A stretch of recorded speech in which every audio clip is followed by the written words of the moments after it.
अनेक धक्कादायक बातमी यवतमाळमधून समोर येत आहे। आजकाल स्ट्रीट फूड आणि रेस्टॉरंटच्या खाण्यात आळ्या, किडे किंवा मेलेले प्राणी आढळत आहेत।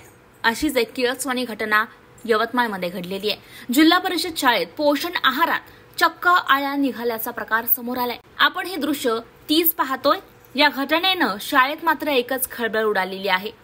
आता विद्यार्थ्यांचं आरोग्य धोक्यात आल्याचं बोललं जात आहे। जिल्हा परिषद शाळेत पोषण आहाराच्या चॉकलेटमध्ये आळ्या निघाल्याची ही घटना घडलेली आहे।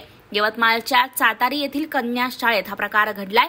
विद्यार्थ्यांच्या पोषण आहारात मिळणाऱ्या चॉकलेटमध्ये आळ्या निघाल्यात आणि याच गोष्टीचा व्हिडिओ सध्या समोर आलेला आहे। या घटनेमुळे खळबळ उडालेली असून पालकांमध्ये सध्या संताप निर्माण झालेला आहे।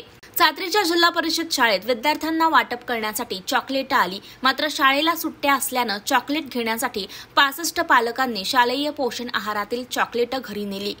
त्यापैकी 25 पालकांना चॉकलेटमध्ये पांढऱ्या रंगाच्या आळ्या दिसल्या। त्यामुळे ही चॉकलेट मुख्याध्यापकांना परत आणून देण्यात आली। दरम्यान या चॉकलेटचा पुरवठा करणाऱ्या कंपनीबाबत अनेक प्रश्न निर्माण झालेत। वरिष्ठांनी लक्ष घालण्याची मागणी केली जात आहे।